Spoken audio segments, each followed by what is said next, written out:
केज विधानसभा मतदारसंघाच्या अनुषंगानं आपण अंबाजोगाई शहर असेल किंवा परिसरामध्ये असेल, आपण त्या ठिकाणी फिरताय, महायुतीच्या बाजूनं आपण फिरताय.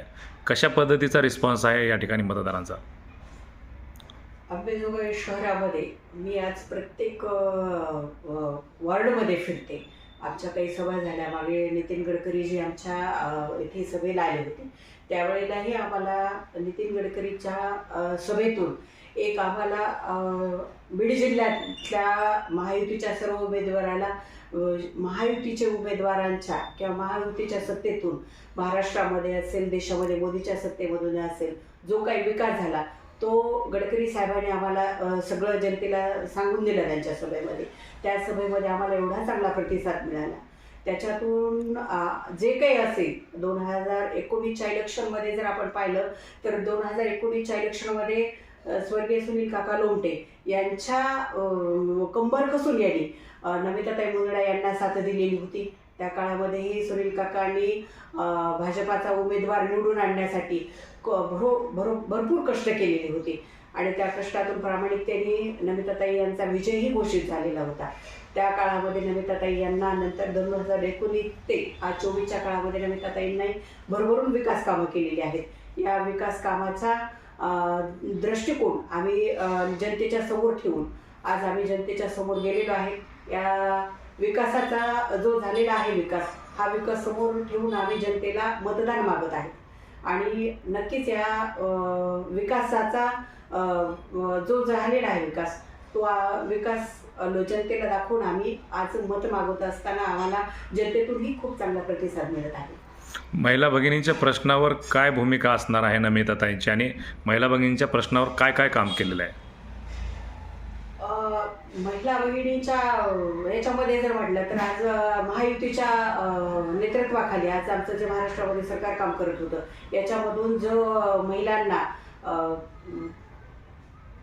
लाडकी बहीण योजना जी महायुतीच्या याच्यातून झाली, त्याच्यामधून नमिताताईंच्या माध्यमातून आम्ही जे कार्य केलेलं आहे शहरामध्ये असेल, तालुक्यामध्ये असेल, तर त्या माता भगिनींना लाडकी बहीण योजनेचा फायदा कशा पद्धतीने मिळेल याच्यातून आम्ही काम केलेलं आहे आणि त्या महिलांना तिथपर्यंत काम करण्याचा प्रोत्साहन दिलेला आहे.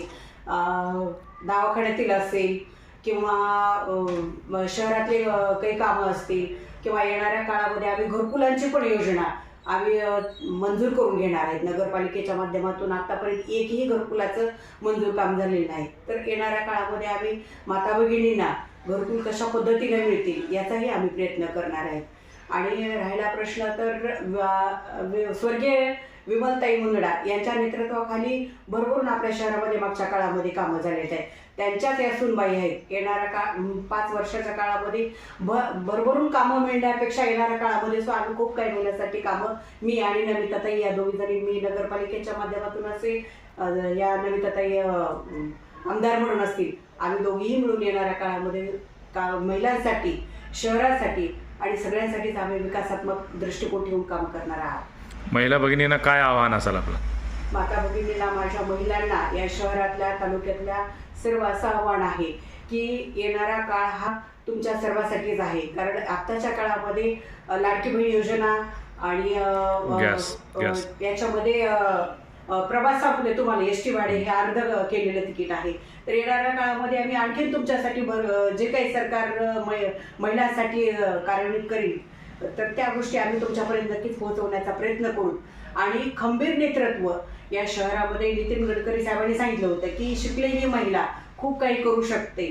तर आमच्या नेत्या पंकजाताई याही खूप सक्षम नेतृत्व आहे त्यांचं. त्यांच्या नेतृत्वाखाली आम्ही आमच्या बीड जिल्ह्यामध्ये काम करतोय.